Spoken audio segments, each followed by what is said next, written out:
Y hoy vamos a ver un tema que se llama la unipersonalidad de Cristo.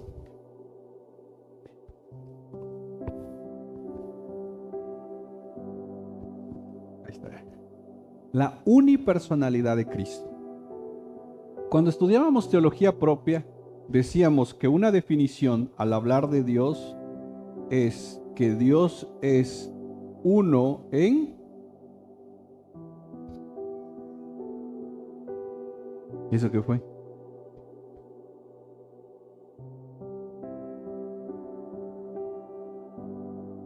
Uno en esencia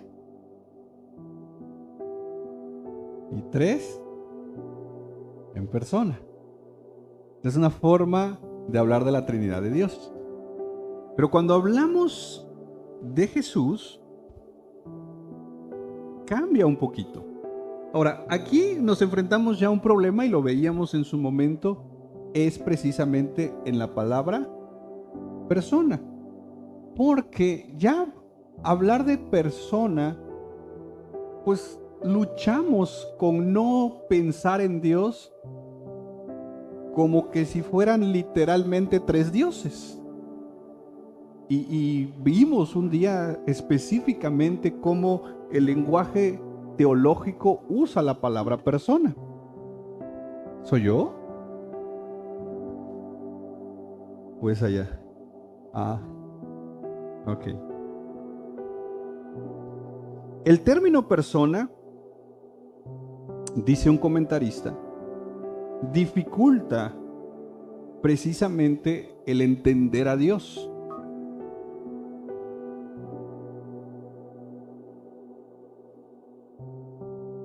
Está llegando. De hecho, a lo largo de la historia ha sido muy complicado en seleccionar las palabras precisamente para definir esto.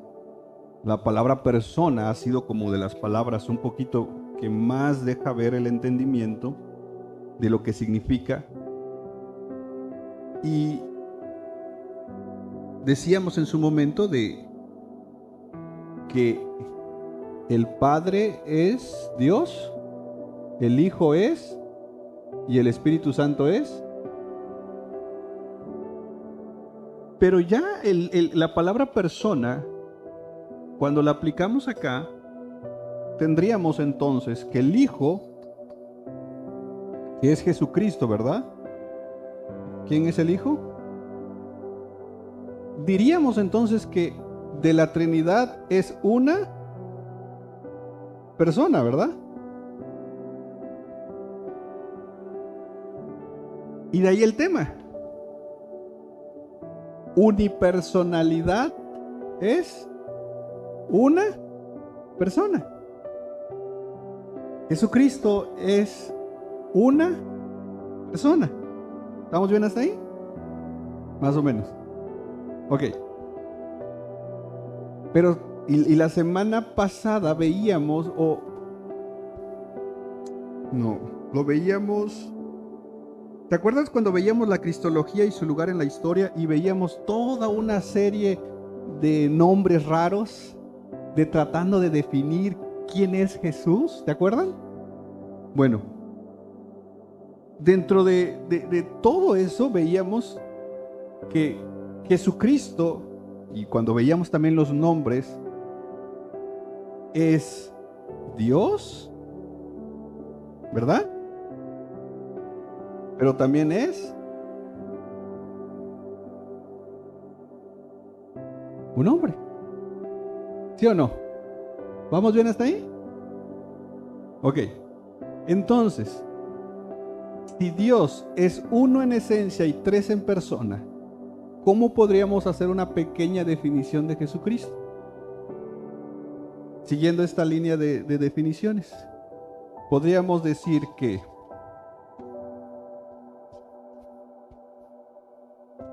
Jesús es una persona con dos naturalezas.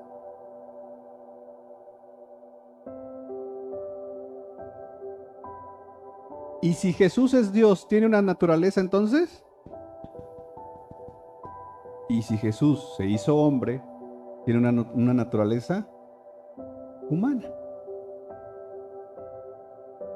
Pero seguimos manteniendo el concepto de una persona, no dos personas. Y esto es bien importante, porque esto es doctrina primaria. Aquí no podemos estar entre es que yo creo que son dos personas. No. Y ahorita vamos a ver algunas evidencias. A lo que voy es que Jesucristo es una persona de la Trinidad. Porque si le agregamos que Jesús es dos personas, entonces, ¿dónde se nos emproblema la cosa?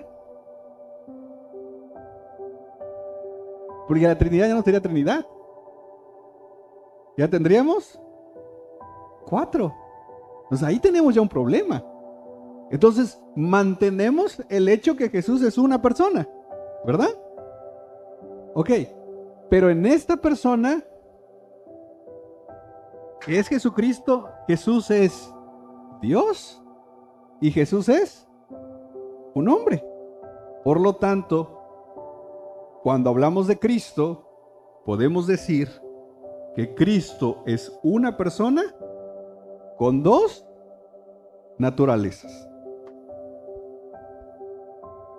En primer lugar, quiero entonces que veamos pruebas bíblicas de esto.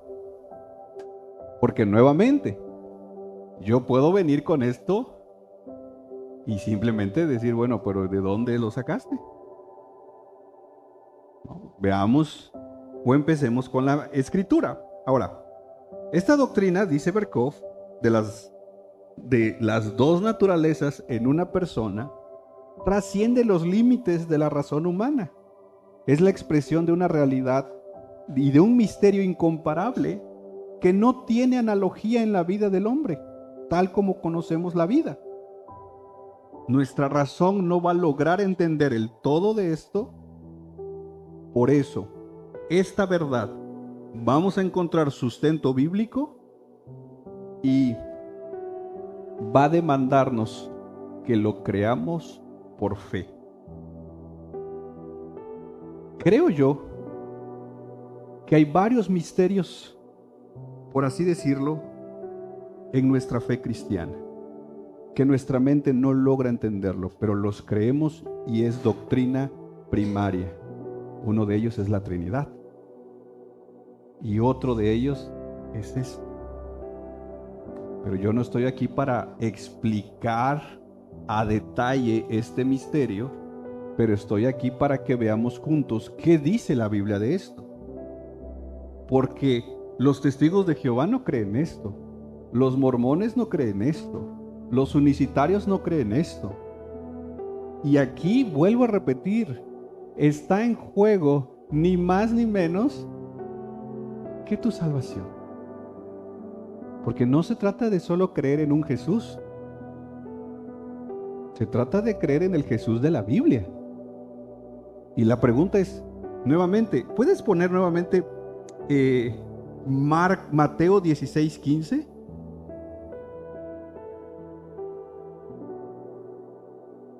Y ustedes, Iglesia Reformada 242, ¿quién dicen que es Jesús? ¿Quién es Jesús? Dicen algunos, es mi amigo, es esto, es aquello, es lo otro, es el que nació en Navidad, dice. Es el niñito Jesús. ¿Pero qué dice la Biblia? Entonces, hoy quiero hacer dos cosas. En primer lugar, quiero que veamos pruebas bíblicas de esto, pero luego vamos a hacer un poquito de teología histórica, donde vamos a ver pruebas históricas de lo que la iglesia ha creído. Y entonces, con base a esto, quiero que formemos juntos nuestra cristología, que es algo que hemos venido haciendo. Entonces, empecemos con pruebas bíblicas. Y empecemos por el hecho en que la Biblia no vamos a encontrar evidencia alguna de que Jesús sea dos personas. No hay ni un texto en la Biblia donde se nos muestre que en Jesús habitaban dos personas. Pero sí vamos a encontrar diálogos. Por ejemplo, Salmo capítulo 2, verso 7. Salmo capítulo 2, verso 7. Ciertamente anunciaré el decreto del Señor que me dijo: mi hijo eres tú, yo te he engendrado hoy. ¿Quién está hablando acá? ¿Y hacia quién le está hablando? Al hijo. Entonces aquí no es un diálogo entre Jesús o que pudiera decirnos que hay dos personas. No, en Jesús no. Aquí es el Padre hablando al hijo, diciéndole: mi hijo eres tú, yo te he engendrado hoy. Salmo capítulo 40, versos 7 y 8.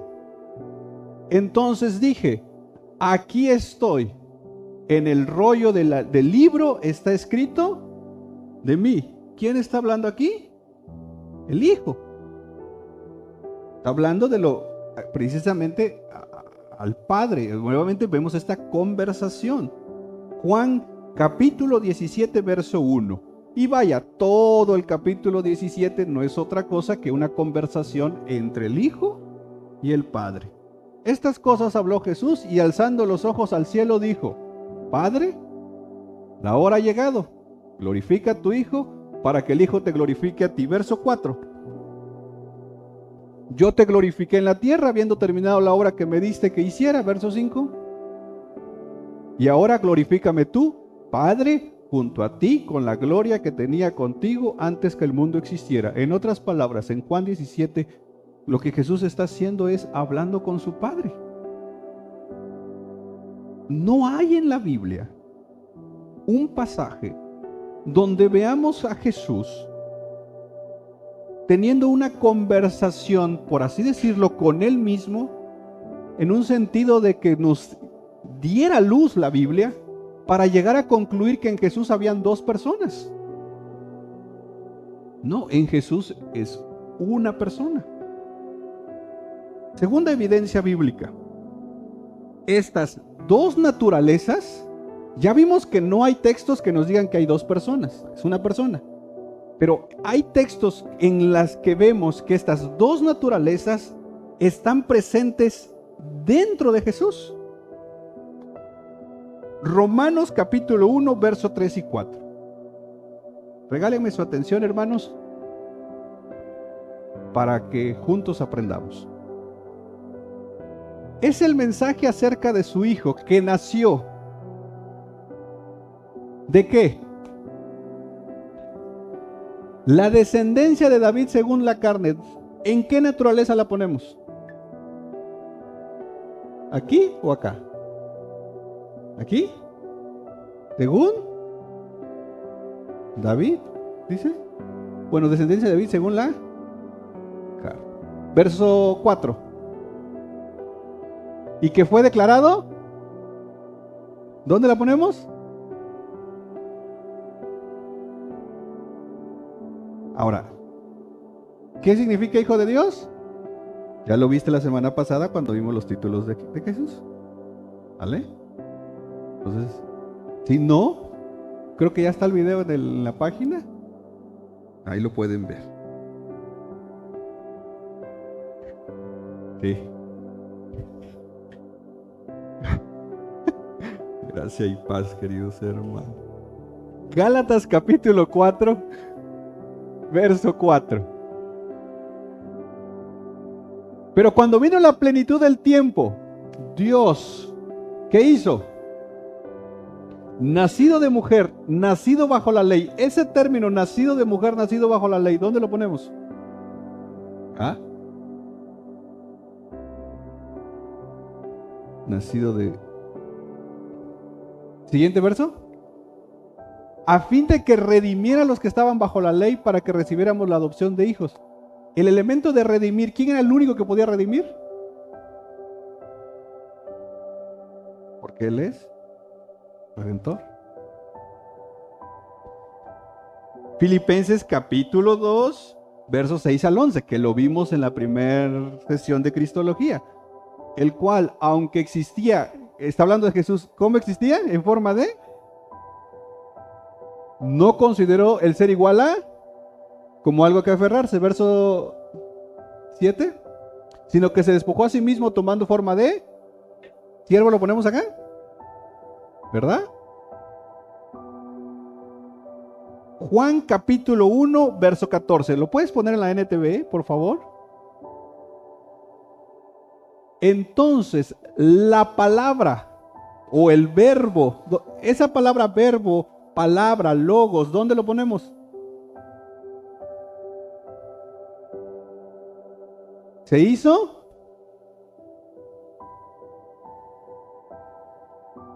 Romanos capítulo 8, verso 3. ¿Puedes poner los siguientes textos en la NTV? Romanos 8:3. La ley de Moisés no podía salvarnos porque nuestra naturaleza pecaminosa es débil. Así que Dios hizo lo que la ley no podía hacer. Él envió ¿a quién?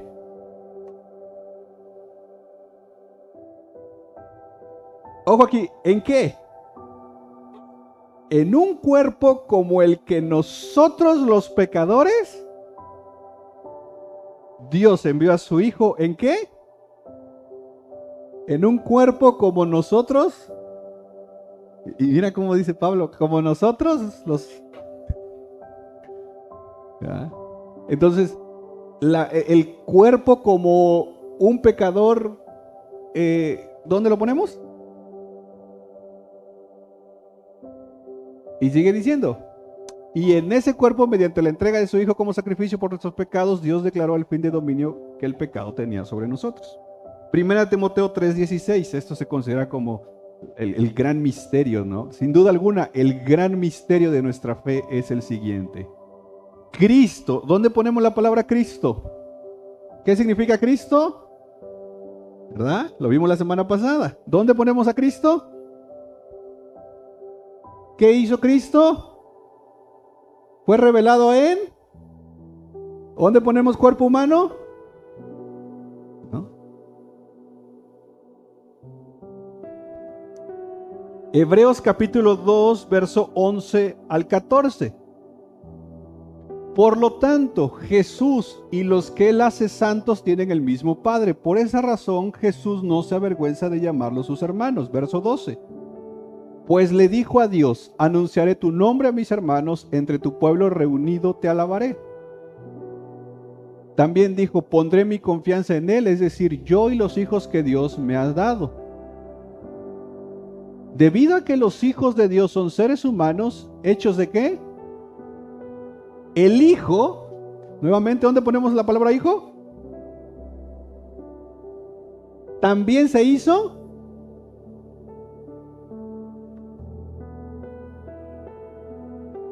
pues solo como ser humano podía morir y solo mediante la muerte podía quebrantar el poder del diablo, quien tenía el poder. Primera de Juan capítulo 4, versos 2 y 3.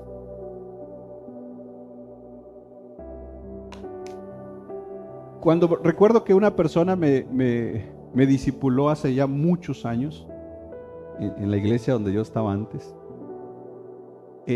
y me llevó a este texto. Y este texto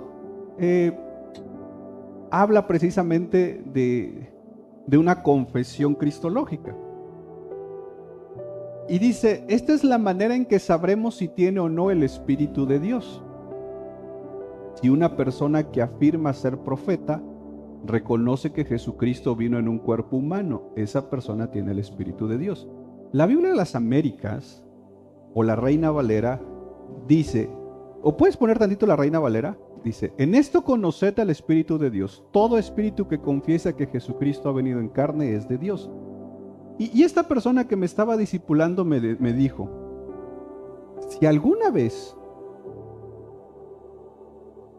alguien te pregunta cómo fue manifestado Jesús, tú tienes que responder que ha venido en carne. Porque si no respondes eso, tú no eres de Dios. Dice, porque los demonios, me decía esta persona, si tú le preguntas a un demonio cómo ha venido Jesús, los demonios, dice, no te van a responder porque no te van a saber responder que Jesucristo ha venido en carne. Y para mí eso me generó mucho miedo porque decía, no vaya a ser que me equivoque y no sepa yo decir la respuesta y van a suponer que tengo demonio. Pero este texto no tiene nada que ver con eso. Lo que sí nos dice este texto es una coherencia cristológica que Juan está presentando acá, sobre todo en el contexto docetista de la carta, que ya lo hemos visto, ya estudiamos Primera de Juan en la iglesia, donde decían precisamente que Jesús, esta gente decía que Jesús no era hombre, no había venido, era como un holograma, como un fantasma. Por eso Juan dice, no. La gente que anda diciendo que Jesús es como un fantasma no es de Dios, porque Dios, dice, ha venido, y ahí usa la palabra que veíamos los títulos la semana pasada, ¿verdad? Y ha venido en carne. Entonces, ¿qué tenemos aquí? Ningún texto nos hace la mención de dos personas. Ya vimos que los textos nos hablan de una persona en Jesús con dos naturalezas, la naturaleza divina y la naturaleza humana. Estas dos naturalezas en una sola persona. ¿Y cómo podemos ver estas acciones en Jesús? Estas naturalezas actuando precisamente en la persona de Cristo. Por ejemplo, Hechos capítulo 20, verso 28. Hechos capítulo 20, verso 28. ¿Qué dice, hermanos?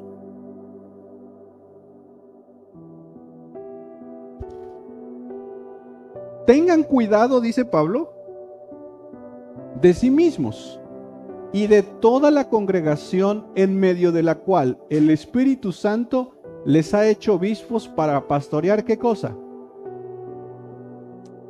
La iglesia de Dios. Ojo aquí. La cual Él, ¿quién es Él? ¿Verdad? ¿Qué hizo Él? Entonces, ¿ven la acción de las dos naturalezas en una persona? Nuevamente, para pastorear la iglesia ¿de quién? De Dios, la cual Él, bajo la línea de pensamiento, Él es Dios. Vean el texto. La cual Él, ¿quién es Él en este texto? Basándonos en el texto, Dios. Él, o sea, es como decir, la cual Dios compró con su propia sangre. Entonces, ¿qué tenemos aquí en este texto? Tenemos un elemento divino, Dios la compró con su propia sangre, y la sangre es un elemento humano, porque aquí la referencia, ahora sí, es Jesucristo. Y vemos aquí un claro texto donde las dos naturalezas están actuando, en este caso, en algo en particular, en lo que Jesús hizo por nosotros, dio su vida por nosotros. Por eso se nos dice que nosotros fuimos comprados a precio de sangre. Veamos otro texto, Primera de Corintios capítulo 2, verso 8. Primera de Corintios capítulo 2, verso 8.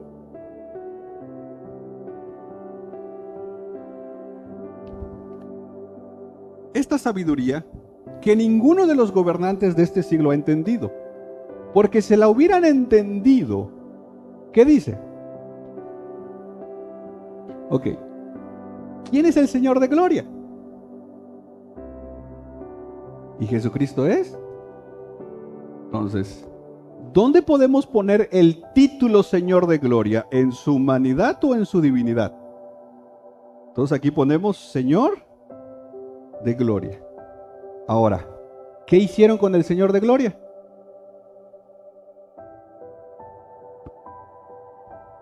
¿Lo ponemos aquí o acá? Porque ¿a quién crucificaron? Al Señor de gloria. Recuerden, no son dos personas. No había una persona en la cruz y otra abajo de la cruz.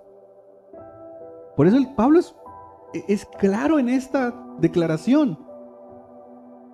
Crucificaron al Señor de gloria. ¿Cuántos habían en la cruz? Una persona.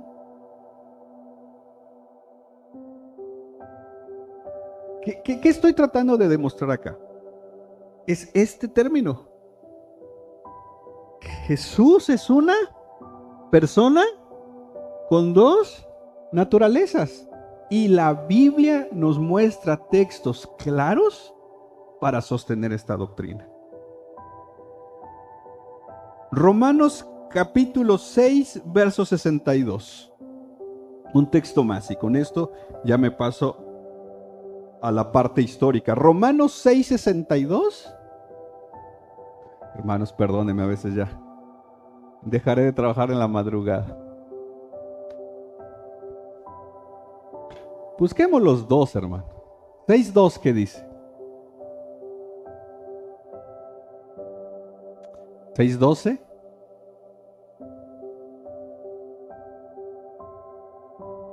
¿6.22?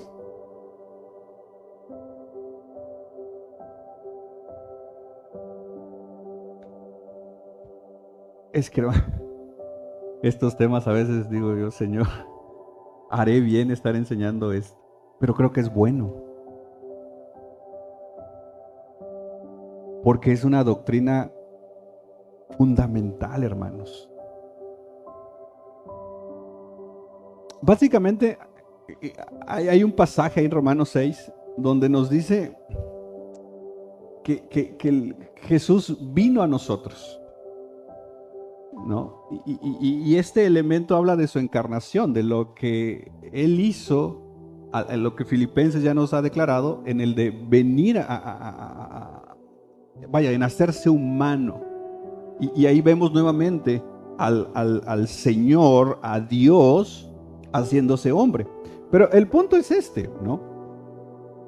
Que vemos claros pasajes en la Escritura donde las dos naturalezas de Jesús actúan juntas, ¿no? Ahora, la Biblia nos da todos estos pasajes. Ahora vayamos a hacer un poquito de teología histórica, donde veamos qué es lo que la iglesia ha creído a lo largo de la historia y cómo poder entender un poco mejor esto. Vamos a ver por lo menos 3 documentos. Uno que se conoce como la definición de fe de Calcedonia, que si vinieron hace algunas semanas ya lo vimos también. No estamos viendo algo nuevo, ya lo vimos cuando veíamos precisamente todas estas herejías que se levantaron. Calcedonia se escribió como en el 451. Y aquí sí quiero mostrar algo. Calcedonia, más o menos año 461. En la declaración de Calcedonia se dijo: nosotros, siguiendo a los santos padres, todos unánimes enseñamos lo que se ha de confesar. Una persona, que es el Hijo, nuestro Señor Jesucristo, Él es perfecto en deidad y Él es perfecto en humanidad. La iglesia, desde el año 461, dijo que Jesucristo es perfectamente Dios y perfectamente hombre. Luego ellos dijeron, verdaderamente Dios y verdaderamente hombre. Verdaderamente Dios y verdaderamente hombre. Y dice, Él mismo con un cuerpo y alma racional, consustancial con el Padre en cuanto a su naturaleza divina. Él siempre fue y es Dios. No hay ni un solo milisegundo en que Jesucristo dejó de ser Dios. Y esto es importante porque, y lo he mencionado, cuando Jesús está en la cruz y dice: Padre, ¿por qué me has abandonado? ¿Lo abandonó el Padre? Entonces estaba mintiendo.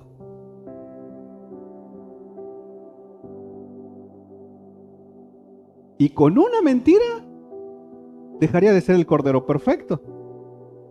Entonces él nunca pecó. Entonces, ¿por qué dice? Él no dice: Padre, ¿será que me abandonaste o no? No. Él hace una declaración: Padre, ¿por qué me has abandonado? ¿Verdad? ¿Mintió o no mintió? ¿Lo abandonó el Padre entonces?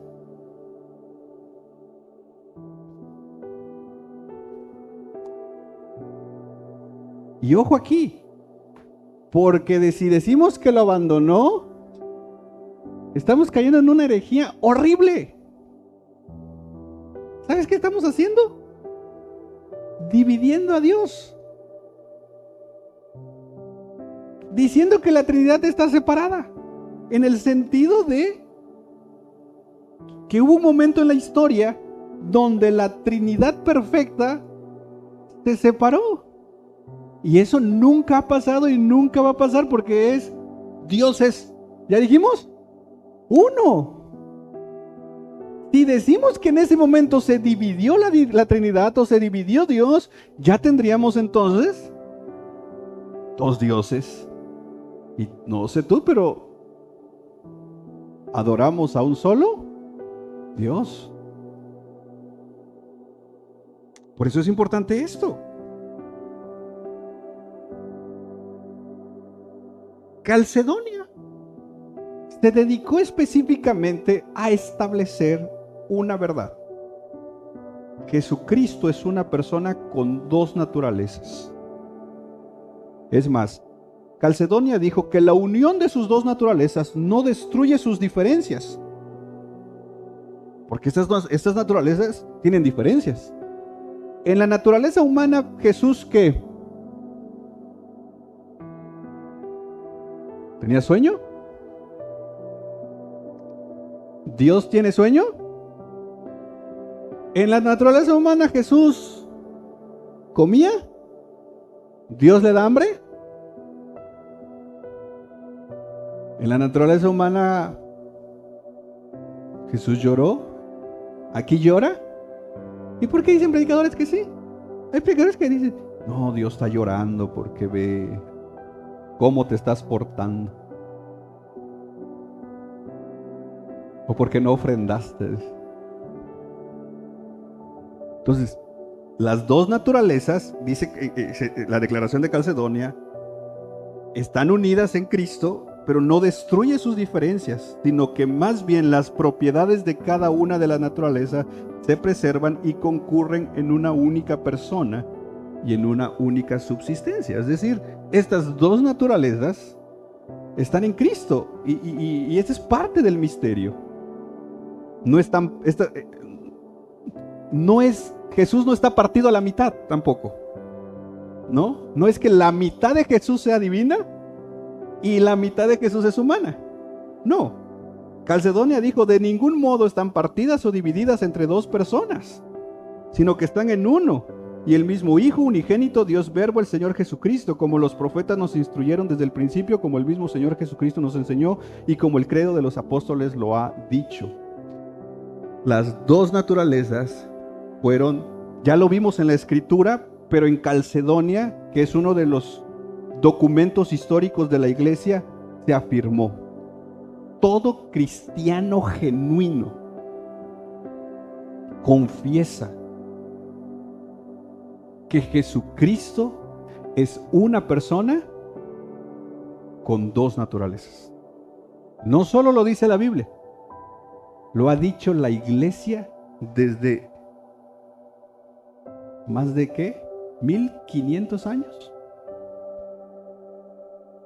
Esto no nos lo inventamos nosotros. Esto no es como que yo no tenía nada que hacer ayer en la noche y dije, ¿qué les voy a predicar a los hermanos? Me voy a inventar esta doctrina para que los hermanos escuchen algo nuevo y vayan con una revelación fresca a su casa. No, hermanos. Aquí solamente estamos viendo lo que la Biblia dice de Jesús. Porque acuérdense la pregunta, ¿ustedes quién dicen que soy? Tú, si eres un cristiano que por lo menos llevas algunos años en el cristianismo, tendrías que tener una declaración clara de quién es Jesús. Eso es cristología primaria. Estos deberían ser los discipulados para el recién convertido. ¿Quién es Jesús? Jesús es una persona con una naturaleza divina, porque Él es Dios, pero con una naturaleza humana porque se hizo hombre.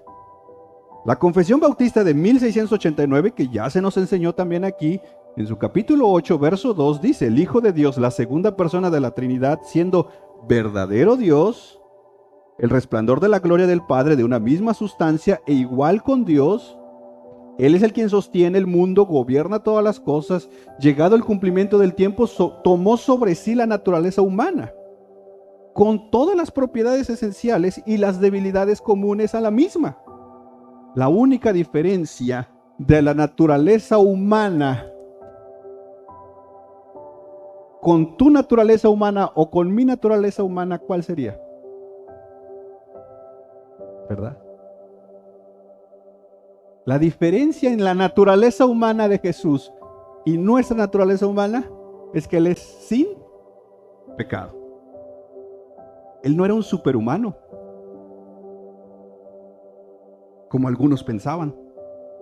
Lo vimos hace 2 semanas. Jesús se hizo hombre como tú y como yo. Por eso la declaración siempre va a estar con estos elementos, siendo concebido por el Espíritu Santo en el vientre de María. Al venir el Espíritu Santo sobre ella y cubrirla con el poder del Altísimo. Y de esta forma fue hecho de una mujer de la tribu de Judá, de la simiente de Abraham y de David, según las Escrituras. Ya lo vimos, ¿verdad? Hijo de David, hijo de Abraham. De forma tal que 2 naturalezas completas, perfectas, distintas, fueron unidas e inseparablemente en una persona. Esto sin la naturaleza divina no se convirtió en humana y la humana no se convirtió en divina. Estaban las 2 naturalezas ahí sin conversión, sin confusión.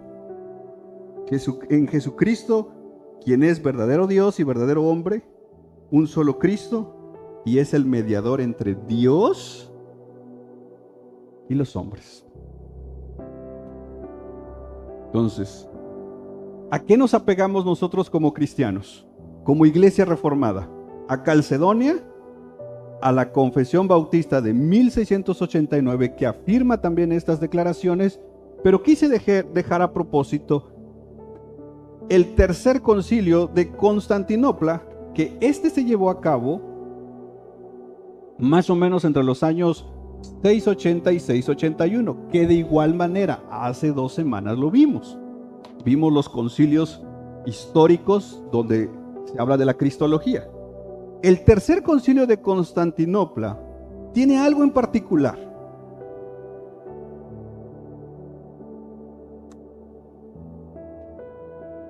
Y aquí te quiero hacer una pregunta. Y creo que ya la hice y en ese momento hasta dimos una respuesta, pero por si no habías venido. Tenemos a una persona con 2 naturalezas. ¿Hasta ahí estamos bien? Ok. En Calcedonia, y de ahí todos los demás credos, tenemos la declaración que Jesucristo es verdaderamente Dios y verdaderamente hombre, confesando esta declaración. Mi pregunta para ti es, si tenemos una persona con 2 naturalezas, ¿cuántas voluntades tenemos aquí? ¿2? ¿O una? Nuevamente, la declaración es una persona con 2 naturalezas. ¿Cuántas naturalezas tenemos aquí? Perdón, ¿cuántas voluntades tenemos aquí? ¿Quién da más?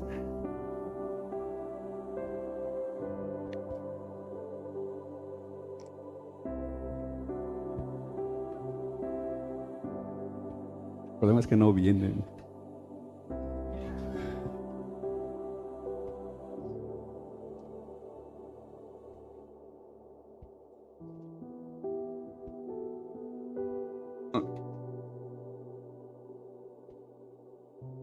Vamos a tiempo todavía, son 7:36. ¿Hoy hay venta? No. ¿No? Ya da hambre. Ok. En Constantinopla ya no se habló de las naturalezas de Jesús. Eso ya estaba claro. Lo que empezó a surgir en la historia de la iglesia era precisamente esta respuesta. ¿Qué voluntad había en Jesús? O si había una o habían dos. Y esto se volvió precisamente un conflicto en la iglesia. Y vuelvo a repetir, hermanos, estamos hablando de Cristo. O sea, esto es importante para nuestra cristología.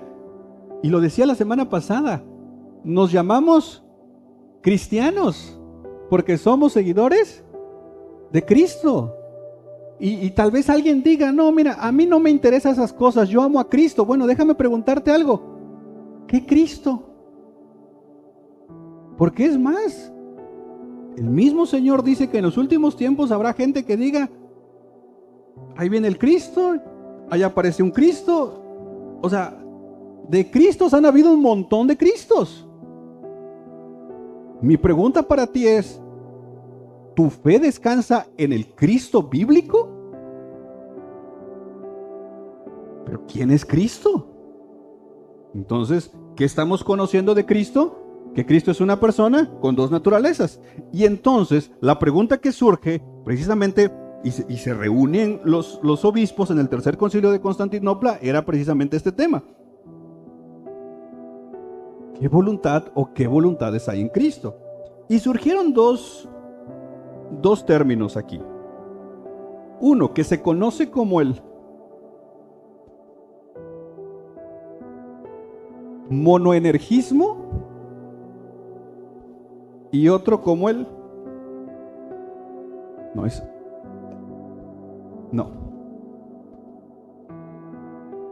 monergismo es otra cosa. Sí.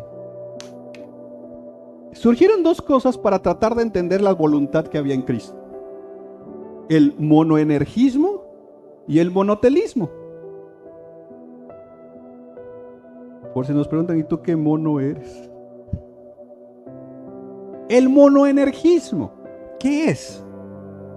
Básicamente, era un intento de reconciliar esta división, porque esto había dividido a la iglesia, y era básicamente creer, ojo aquí, que aunque Cristo tenía dos naturalezas, ese no era el problema. Los creyentes del monoenergismo no tenían problema con esto. Ellos decían, Cristo tiene dos naturalezas. Dice, pero en Cristo solo había mono, ¿qué es? Uno.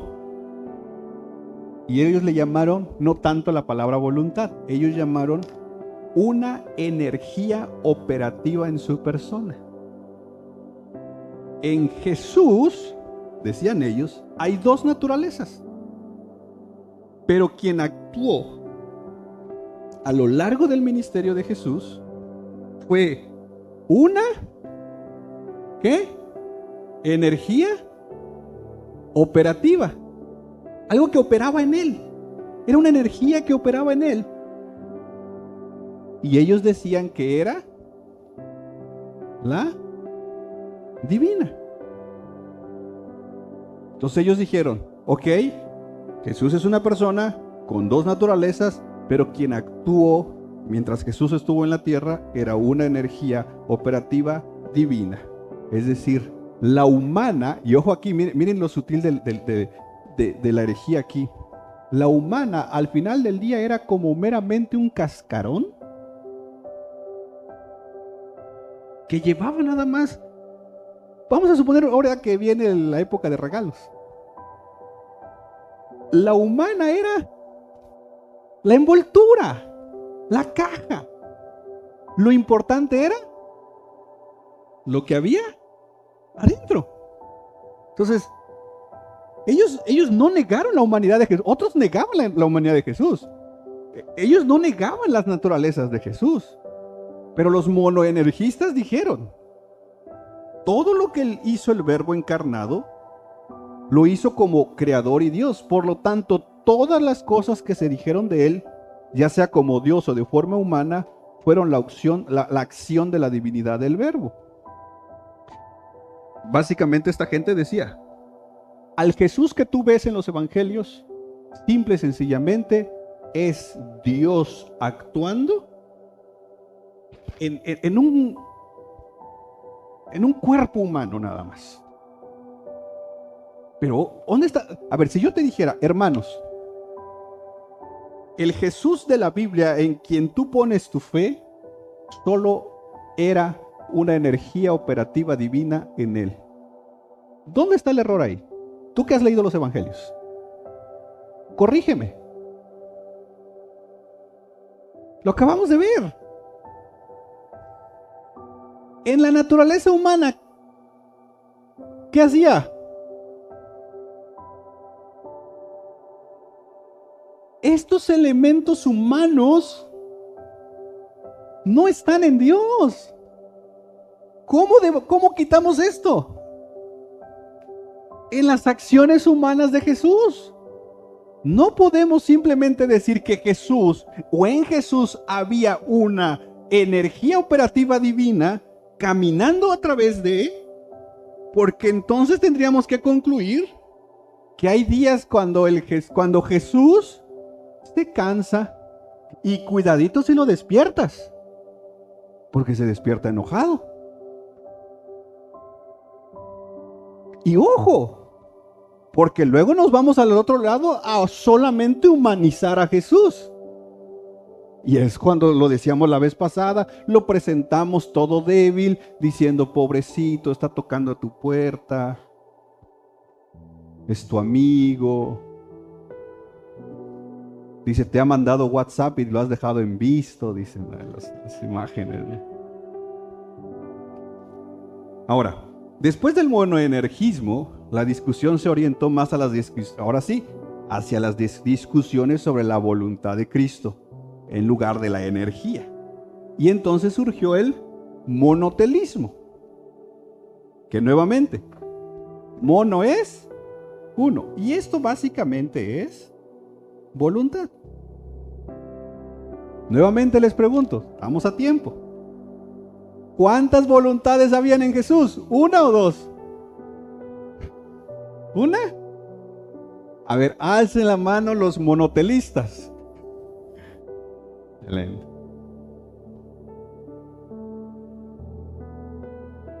Lo contrario sería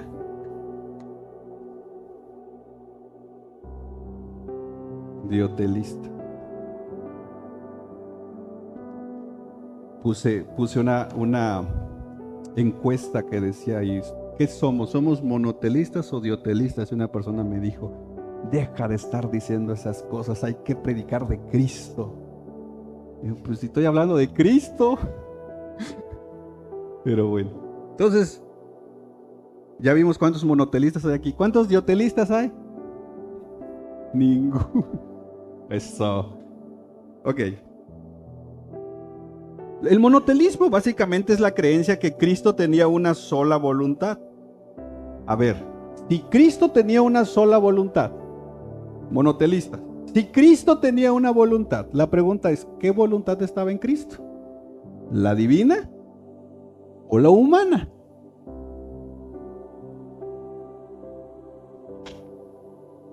Porque tenemos que ponerle una voluntad a una de las naturalezas. O sea, tendremos que decidir si somos monotelistas diciendo que en Jesús había una voluntad. La pregunta, ¿qué voluntad estaba ahí?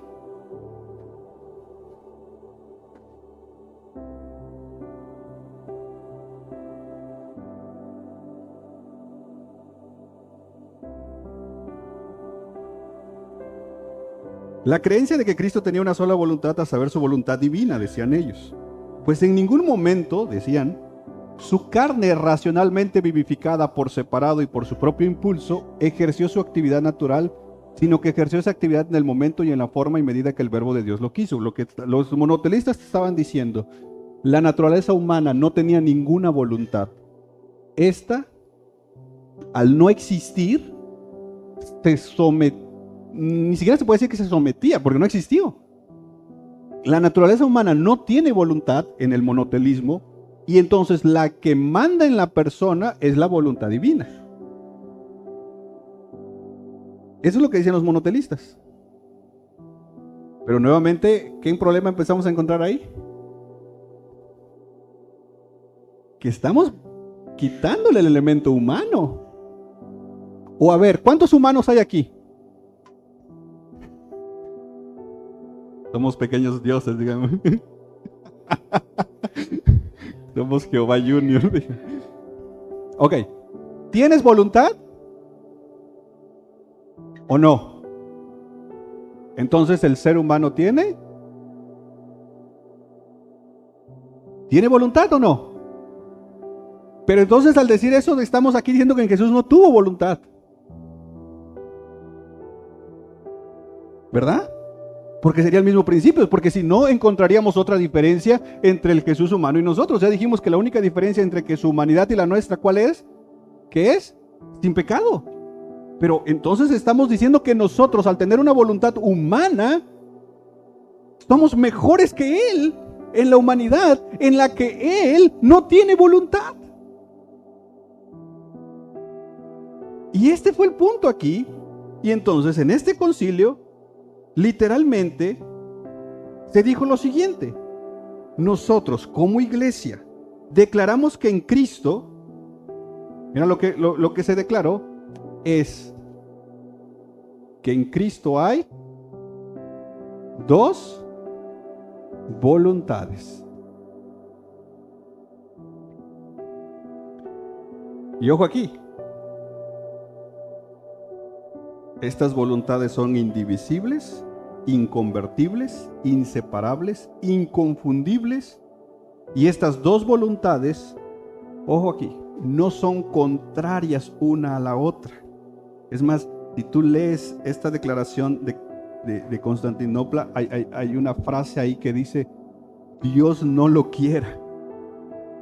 Y mira qué tan serio era esto que dice la confesión. Estas dos voluntades no son contrarias la una a la otra, como afirman los herejes impíos. ¿Quiénes eran los herejes impíos? Los monotelistas.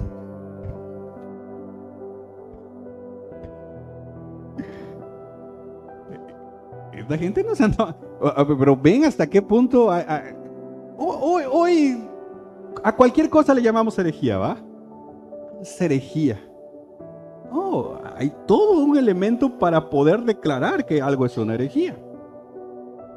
Dice, sino que su voluntad humana está incluida, y eso no como resistente y reacia, sino más bien como sujeta a su voluntad divina y omnipotente, porque era justo que la carne, dice, se moviera, pero siempre sujeta a la voluntad divina. Dice, y lo vimos varios textos. ¿Te diste cuenta cuando veíamos los textos bíblicos que a veces habla de en la carne? ¿No? Sufrió en la carne, lo viste, ¿verdad? Dice, pues esa carne es la carne del Dios Verbo. Es la naturaleza humana, su cuerpo. Y también la voluntad de su carne se considera, no solamente se considera una naturaleza humana sin voluntad. No, la naturaleza humana tiene una voluntad. Por eso dice Jesús: bajé del cielo no para hacer mi voluntad. ¿Te acuerdas? Ese es Jesús hablando. Bajé del cielo no para hacer mi voluntad, sino la voluntad del Padre que me envió. Donde Jesús llama a su propia voluntad la voluntad de la carne, pero que a la vez Él está haciendo la voluntad del Padre. Y fíjense, algo muy curioso acá.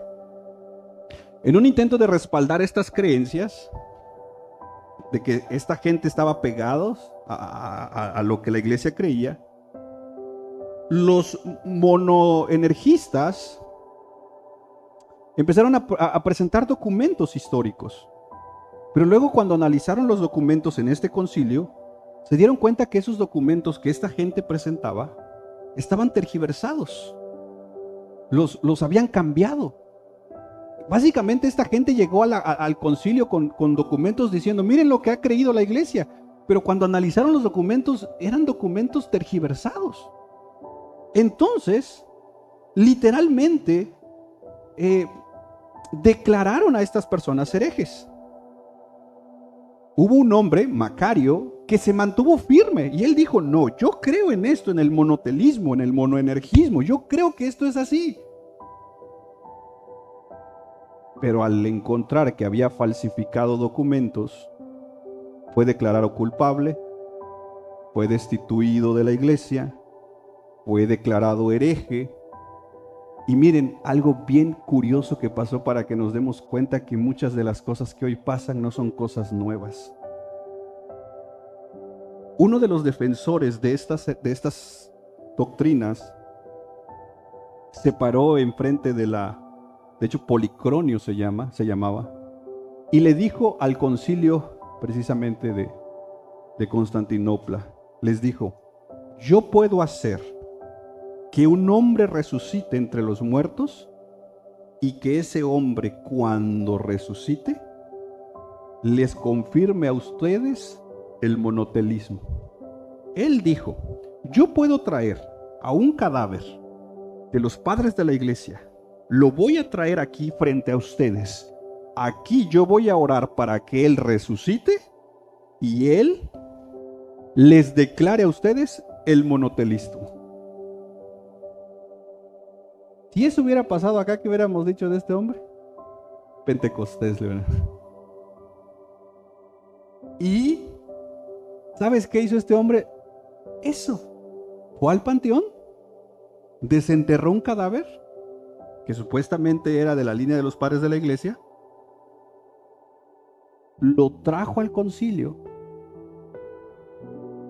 le puso, algunos hablan de que le puso una Biblia encima, le puso algo encima ahí en el pecho y le susurró al oído a este cadáver. Porque según él, este cadáver se iba a levantar para decirle a la gente que estaba reunida, en Cristo hay una voluntad. Obviamente, no pasó nada. Y este hombre fue expulsado por andar haciendo estas cosas. No estamos tratando de explicar un misterio. Estamos simplemente tratando de ver lo que la Biblia dice. Y lo que a lo largo de la historia de la iglesia se ha creído. Porque tú y yo debemos de pararnos firmes en sola escritura para que precisamente los embates de falsas doctrinas no nos muevan. Que no nos vengan con cuentos, que no nos vengan con shows, que no nos vengan con esto, con aquello. Tú conoces quién es Cristo. Y tu fundamento no solo es la escritura, que ya sola escritura es suficiente. Tu fundamento está firme también en lo que la iglesia ha creído a lo largo de la historia. Nosotros creemos como iglesia, y esto es vital para nuestra alma, que Jesucristo es una persona con dos naturalezas. Y si quieres agregarle el otro elemento, es con dos voluntades. De hecho, ojalá puedas venir la próxima semana, porque esto se conoce como unión hipostática. Y primeramente Dios, el próximo miércoles vamos a entrar a hablar de esto. Es mi intención, mis hermanos, no traer confusión a ustedes. sino todo lo contrario. Es mi intención traer claridad.